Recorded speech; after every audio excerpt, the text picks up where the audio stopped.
All right, welcome to the Journal Star Sportswriters podcast, and this is the end of the season for the Peoria Rivermen, 2018-19 season, and we're gonna go over it and review a little bit. I've got head coach Jean-Guy Trudel with me here, and Captain Alec Hagaman, Ben Oskroba, Mike Gurtler, all fine veterans here with the Peoria organization.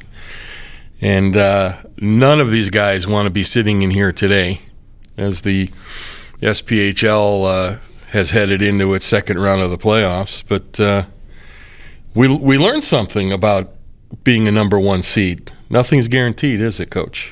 No, and we actually didn't learn that. We kind of knew it going into the playoffs. We've been in that situation before, and last 3 years, I think what's lost sometimes in translation is it's not easy to win hockey games. I think in Peoria here, we've been very fortunate over a long span here of winning a lot of hockey games in the regular season, winning a lot of hockey games in the playoffs, and I think people just start thinking it's easy, which, as we can see in the first round here against Roanoke, it's not easy. You need everything to fall in place and everything to kind of mesh together and happen the right way to win hockey games. So it's kind of, when you look back at it, you're kind of, I think you should be proud of maybe the last 3 years before that. I mean, we kind of understand now that winning is not easy. To get to the finals at the pro level 3 straight years was an astonishing feat, and it was a big ask even for a 40-win team to go 4 years in a row. Yeah, and I still, we still believe that we should be there, and we could have been there. But again, it's hockey. It's one bounce here, one bounce there. I always say in the playoffs, it's the difference between winning and losing. It's not much. You look at the past 2 games. I mean, one save here, a bounce there. I think we missed about 4 or 5 empty netters every game. So it's just, you got to get a little bit of luck on your side. And you're right, the last 3 years, what these guys have done is pretty amazing, going to the finals 3 years in a row. And unfortunately, this year it didn't happen, but I think we're all kind of hungry already to go back at her next year. This kind of thing can happen at any level. Tampa Bay. There's the top team in the NHL goes 4 games and out.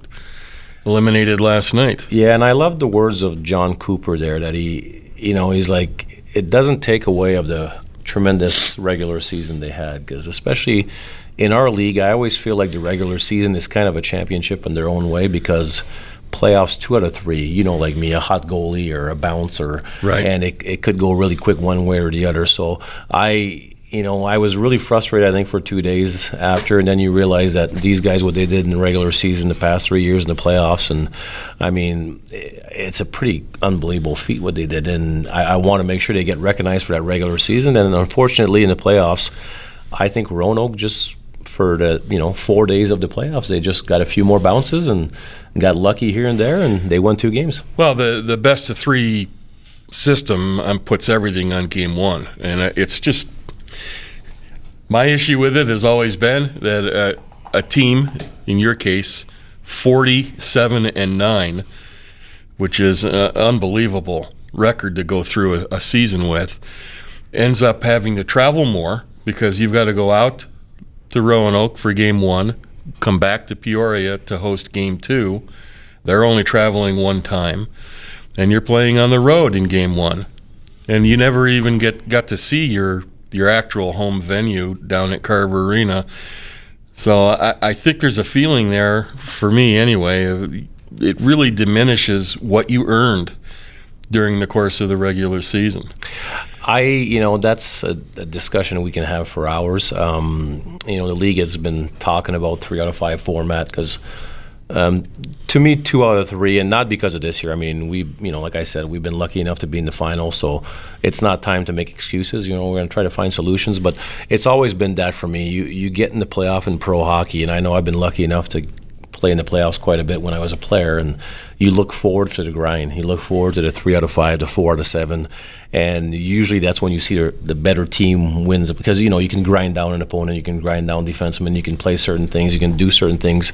At this level, it's like we talked about, it's quick in or quick out, and you worked all year really hard to have that record, to have first place, and you're right. We have that discussion, me and Bart, and I know Bart gets tired of me, but you would like to start at home. You would like to start in your venue. You would like the team that finish lower than you to have to travel a little bit more than you. But unfortunately, with the building availability, but also with the league about the money and the cap and everything else, they're trying to make sure that everybody gets their home game, and whenever they can get it, they get it. So it's a tough discussion because I know where you're coming from, but at the same time, I don't want to make excuses.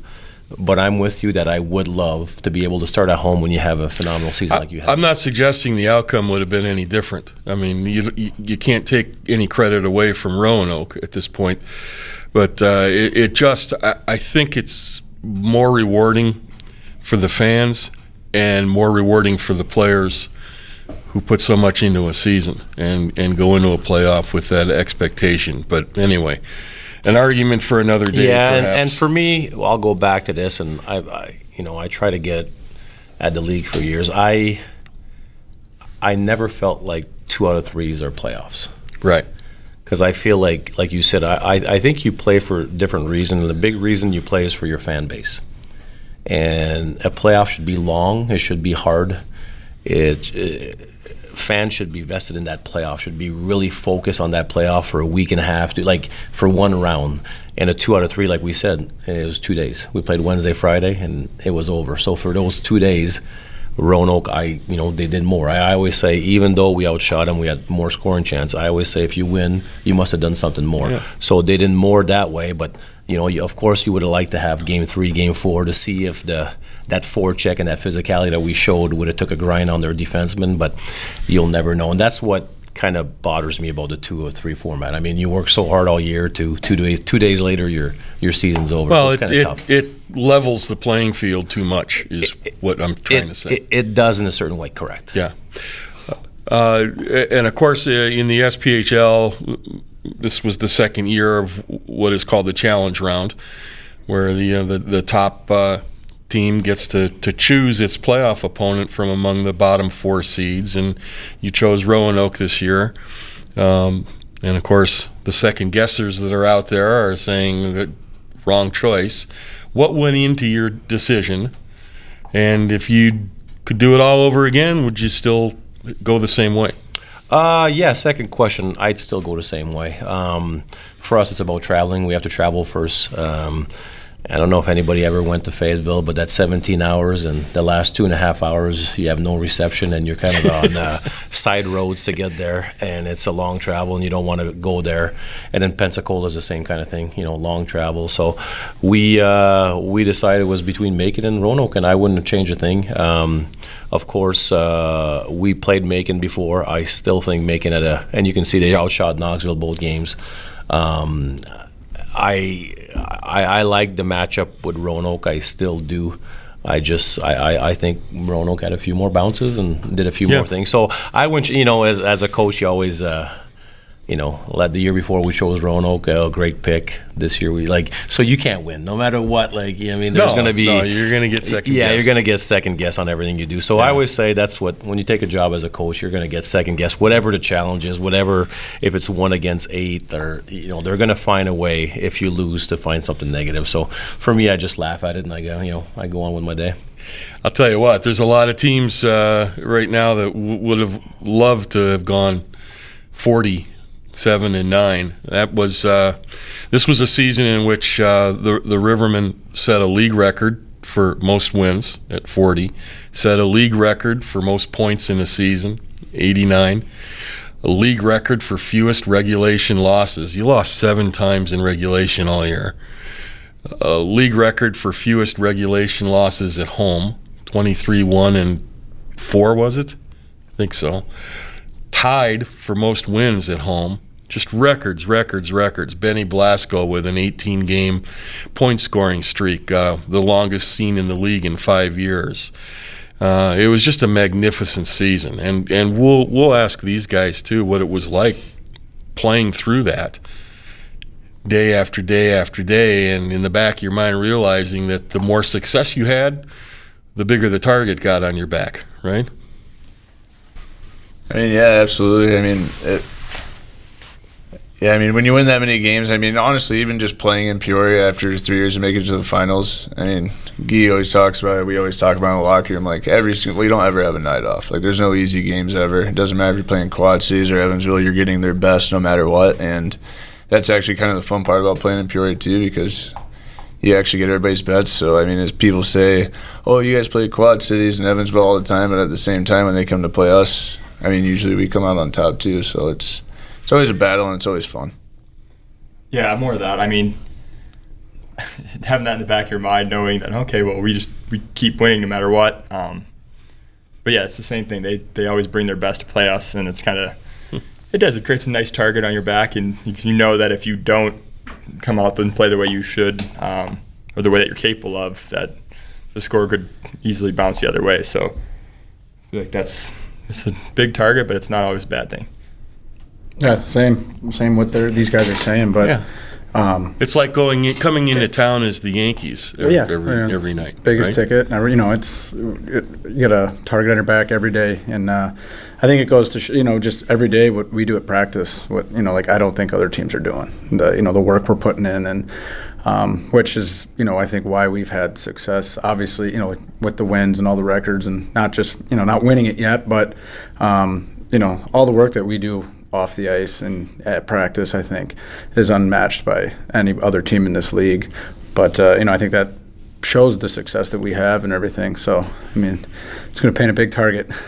As this season built, and you guys won and won and won, the expectations built along with them to win a championship. Peoria hasn't had one now in 20 years. Can you get your mind around yet what has happened? I mean, could you have ever, if somebody told you you're going to go out in the first round, what would you have said? I mean, Wouldn't have believed him. Yeah, not at all. I mean, I was talking to Scrobes today, and I was like, man, I feel like sick to my stomach still. Like, I thought I'd get over it in a day, but I have I haven't felt good. Pete guys are leaving. There's still 2 weeks left in the season for some teams, and we know it should be us, but at the same time, I mean, we got beat and we got to deal with it, but I think that's why the three of us are probably going to be coming back here next year no matter what, is because we got to get rid of that pit and we want to get back after it and go chase that cup again. Mike was telling me downtown a couple days ago that the three of you guys kind of got together and discussed, are we coming back for another season or not? You got together. How did that conversation go? What did you say to each other, and how did you settle on? Tell the real stories, Crows. I want to hear that one again. What happened at 3:30 in the morning? So we're sitting actually in my apartment, and I get a text from Alec, and he pretty much he goes, call me. Oh, that's normally not a good text to get at 3:30 in the morning, no matter from who it's from. But yeah. So I walked in the other room, I gave him a call, and he just goes, are we coming back? I was like, I think we have to. I think it was one, and that's just, yeah, it was a real short conversation, but it was just kind of like ending on that note, and how, we knew what we were capable of, and, falling short for some of us again and again, but it's kind of leaves that pit in your stomach. Yeah. And again, as a coach, they talk about falling short. I just think for 2 days they got a few more bounces. Yes. And as much as I was upset, I think after game one, because I know how good these guys can be, and I thought we were good. I didn't think we were great like we always are. And I think we lost in that third period there because of it. But if you would have, I don't care. If you know your hockey and you watch the game on Friday, I don't think these guys could have done that much better. I mean, a save here, a save there. Right. And, I mean, I think I watched the last minute and a half of you that had game the puck bouncing loose in front of heavy traffic. with empty netters. With open net in the last 90 seconds there, and I thought you were going to tie it. Yeah, so for me, I don't think they fell short. I think they had a phenomenal season. I think, like I said, for 2 days, the bounces didn't bounce our way, because same thing in the regular season. There's a lot of games that we could have lost, but sometimes the puck bounces the right way. So it's just, and that's what makes it hard of the 2 out of 3 series. Sometimes it could be really quick if the puck doesn't bounce the right way. Yeah, hot goaltender. And that's what happened. I think he made some saves on his back from behind. So, I mean, it is what it is in the playoffs. But no matter what, this team was a fun team. It was a really fun team to coach. It was an interesting team to watch. You knew what you were going to get from the older guys. It was interesting to watch the younger players this year. I thought they developed rapidly. I mean, Ben Blasco had to really compete in training camp to catch a spot and became the scoring champion of the league for you. Austin Veith, all those kids. Klein, your goaltender. I mean, you got a lot from your first-year players, too. Yeah, but I honestly think it comes from the way we do things in Peoria. I think, like Mike was mentioning, I think our practice habits, our details are pretty, we're pretty focused when it comes to putting our work in, and it comes from my leadership group. They understand how we like things done, how fast we like to practice, and that's another story that people always wonder why a month and a half ago I decided to bring Greg Eberle in to do body fat, kind of that little training camp 2.0. I could see, and I know the boys don't see this, but because I see him every day in practice, I could see we were slipping. I always have 3 types of speed, and I'm really big on that. I'm speed of feet, speed of hands, and speed of brain. And I could see us slipping a little bit because of the success we're having. And I think you saw with Tampa also this year. I think when 2 months left in the season, you're almost guaranteed of being first place. I think it's human nature sometimes to slow down a little bit because we were going so fast for so long. Right. And I saw it after that trip we went to Pensacola and Macon. We won, but I knew if we were going to play with that speed in the playoffs, we weren't going to win. And you could see a little bit of slipping there, and I think the last few weeks was the same thing. I think the week before Macon, they were finally back to their habits. The practice were fast and they were intense. And even the week before Roanoke, I felt like we were a little slow still. So, and that's why, I don't think it was an unsuccessful season. I just think it's human nature that when you win so much to kind of slip a little bit maybe in the speed you do things just because it seems like you go into games and you just win. And I think that's why losing is really important. I think Tampa Bay seeing it right now being down 4-0. It's not like it's a 2 out of 3. They went 4 straight games with, and they had all kinds of records all year. So yeah. I think it's tough when you're guaranteed the last 2 months of pretty much finishing first place. It's human nature not to be up for every single practice, and we could see what happened. You also had what's remarkable about some of the things that this team did statistically and its record is in spite of really, I think you played 2 games all season with your opening day roster intact. I mean, you had at one point 10 guys gone on ECHL call-ups or injuries, and it was a constant replacement scenario to keep going night after night, and yet this team still won. Yep, and I said before, we were lucky enough to have, I think, 7-8 guys that would stay here all year no matter what, because, you laugh, but, we had records call up too and everything else this year, but if all these guys, because they can get called up at any time if they really wanted to, if all like the Ben and the Gertz and the Hags and the Nevilles and the Patty, they all got called up like 60 times during the year.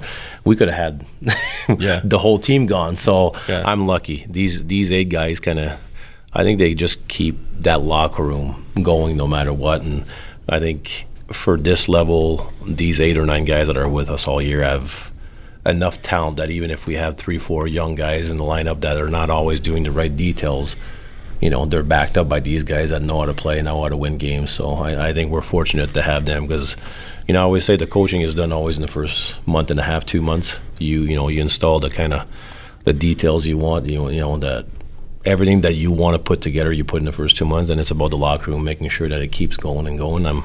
We're fortunate in Peoria to have all these, 7 or 8 guys that stayed the whole year.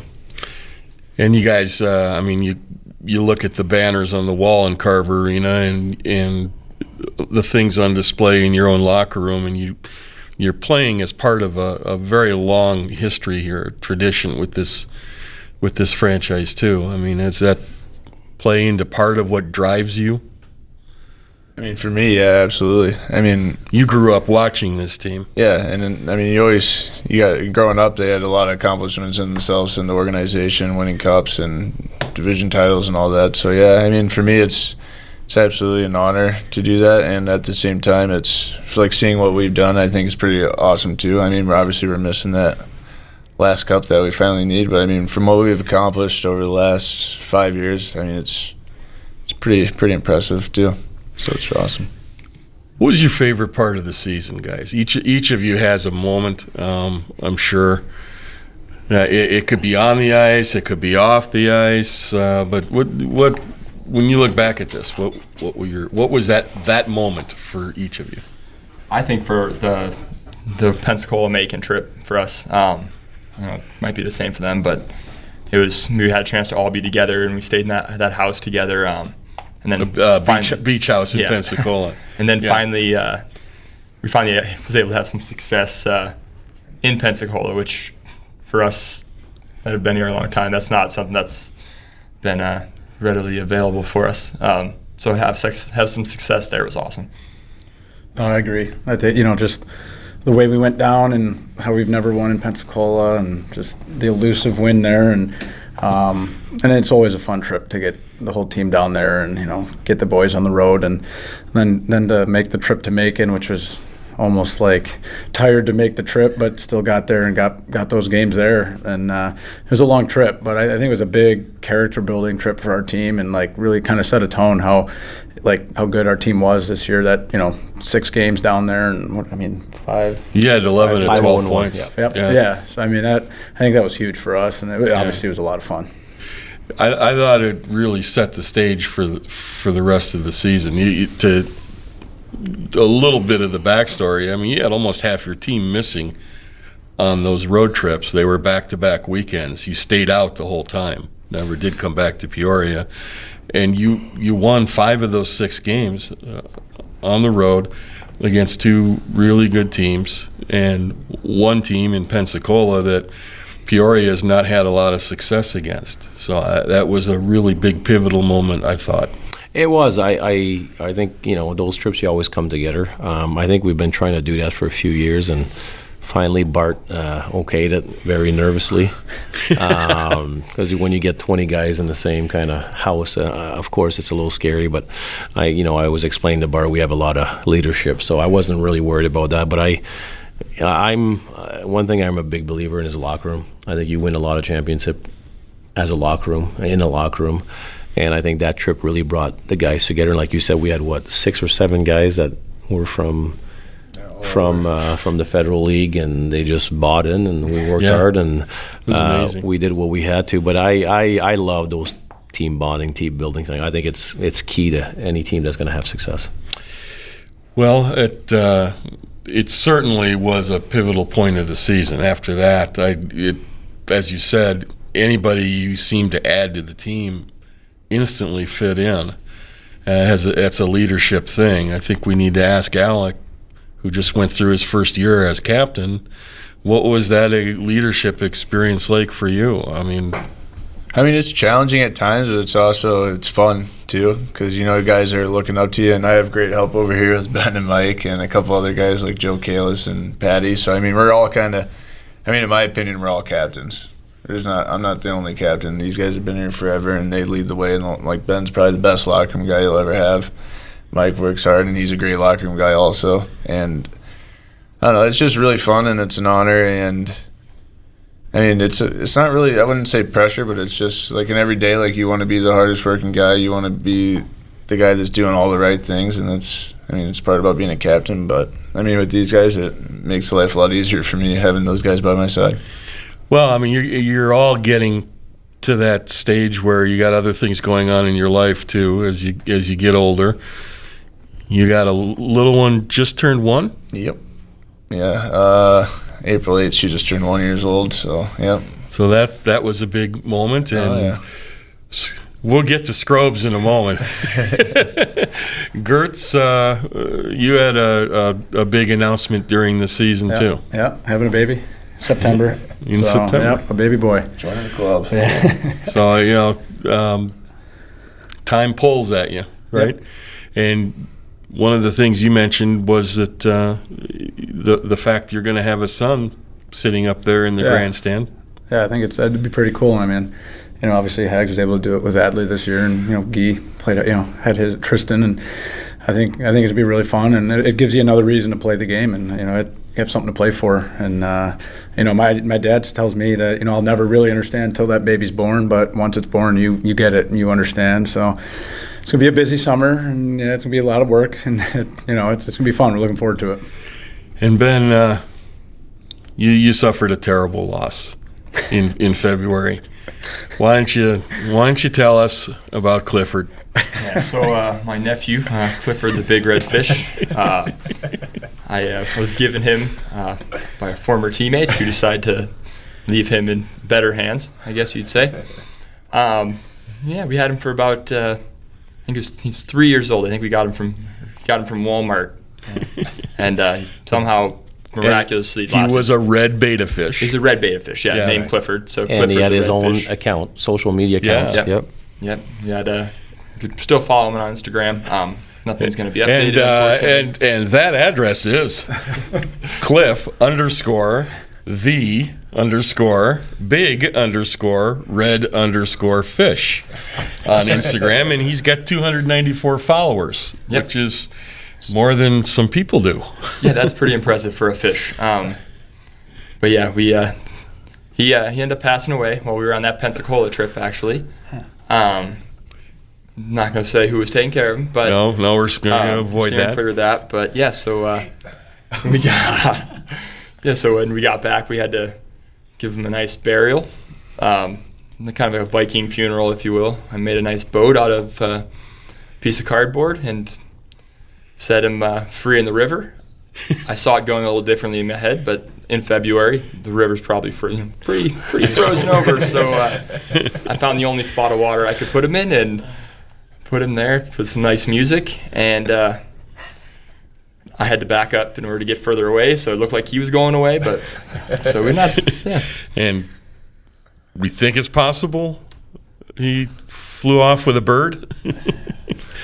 I'm hoping not. I'm hoping not. But you don't know. The bird probably wasn't feeling too good. He was sitting in the freezer for about a week before that could happen. So took a bird with him. Clifford was a big red popsicle fish at the time of his departure.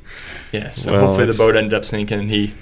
Fortunately, we have video of that, which we will swear not to show anybody with this later on when it goes online. And I think you should show it. Yeah, people would like to see it, I think. Yeah, it's not for the faint of heart, though. It's pretty emotional. It was a very emotional ceremony. So it's something that we'll take care of for you. No worries. Perfect. And anybody who wants to really memorialize Clifford should just follow him. Yeah. Although there'll never be another like him. Nope. No, there might not be any updates either, but just take a look. It's worth a look. Because you guys lost the password. Yeah. Oh, my God. Fine parents you are. We didn't lose him, so I was just eventually. Yeah. Well, as you guys march on, you got a job ahead of you, Coach. Now that these three are staying, and I think you've got Dennis Sicard in a veteran category also. I think you got 4 guys that qualify as veterans. Why don't you explain? In the SPHL, you are limited to 3 players that are categorized as veteran category players, and that's based on career pro games played. Correct. And there's a secondary part of that rule where each team can only have a maximum number of games played 900 by those players. Correct. What is the individual player's number? Is it 265? For being a veteran? Yeah. No, it's 225 or 225? Yeah, 225. And 900 total. So you got to fit. If you can have 3, but they got to fit under 900. Correct. It's so always. So you've got some choices to make. Not really, but yeah, if we want to say it that way, you know me, I'm pretty honest. Well, I don't know how many. What do these guys all add up to? They can fit. They do fit. Yeah, oh yeah. So that's good news. Yeah, they fit. And, we spoke about them coming back, but I always say this, at the end of the year, I always look for a new team as a coach. Ben might go home and get a phenomenal job, and Ben's part of my family, so if Ben gets a phenomenal job, I want Ben to take that job and have a great life after, because, we all live and die with wins and losses in our hockey team, but at the end of the day, it's still hockey. These guys, like they say, two of them, one's got a little one, one's on his way, and then Ben's probably going to get engaged or married here soon, so I just want these guys to be happy. I'd like to have everybody back every single year, but when you go into a season in the off season, you feel like a few position of weakness that you knew you had during the year, you try to fill those up. But I don't expect, as much as I want those three, I don't expect them to come back, even if they said they do. I can't look at it that way. So I gotta, because like I said, you never know. Like, example, Greenberg. He's only Justin Greenberg. Yeah, he's only been here 2 years, but he got a phenomenal opportunity with a NCAA D3 team. They're paying for his masters, his salary and everything else, and it's a great job that he can't refuse. So he's going to be done after this year. So correct. So there's a lot of things that can happen during the summer also. Like I said, they can find a great job and say, "Listen, coach." And it's funny because they always call me and then they feel bad because we're lucky we have really loyal guys, and I always cut it short, and I want them to be happy. I want them to be successful, and I think Ben, he gave up 6 years of his life to the Rivermen, Hags 5, Gertz 3. If they find something that's spectacular and it's going to help out for themselves or their family, I'm all for it, and hopefully I get them all back, but I have to go in off season thinking that I'm trying to build a team here, the best team possible, and then if we get 10 guys coming back, then we'll be really, really strong again next year. So, other than Greenberg, anybody for sure going off into the world? Yeah, there's quite a few. That's why I have the end of the year meetings, and we have Ryan Ciro that was known before he came back that he was going on the work market, and then it's funny. We don't feel like our jobs actually work. It's fun to coach hockey or play hockey, but these guys are going to go, and Austin Veith is probably going to try to find a job and go there also. So we have quite a few, and it's like that every single year. So it'll be a rebuild situation. It's always this league, and it's always every year is a rebuild. What will you try to build anything differently? No. No, I like, I always say I like to watch my team play a certain way, which is really fast, physical, detailed. So for that to play that way, you have guys that are ready to work hard in practice to be able to be fast.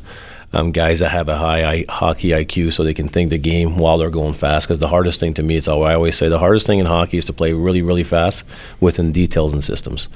Because you have to think the game all the time. You can't just go out there and just skate around and wherever the wind takes you. You have to actually think, and for that's what you try to find.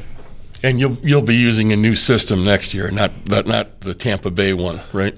I don't know. The Tampa Bay. That's just a weird. That's just an irony. Peoria. A lot of your system principles are similar to Tampa Bay. They're similar to about 20 NHL teams. Nah, it's Tampa Bay. Yeah. So I always say the NHL team systems are similar to ours. They went out in the first round. Something's going on. I laugh because I not invented, but I kind of invented a power play breakout. And now if you look in the NHL, we did it for 2 years. Now you look in the NHL, and there's about 8-9 teams.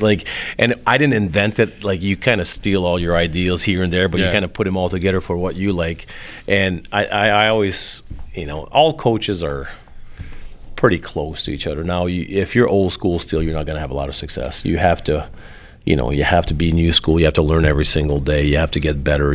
So it's the same thing as a coach. You try to evolve. I don't call them systems. I like better to say details or habits, because systems, I always say every NHL Cup winner the past 10 years had different systems.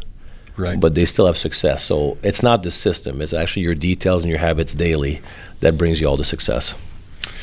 Well, guys, I think we'll just wrap it up here.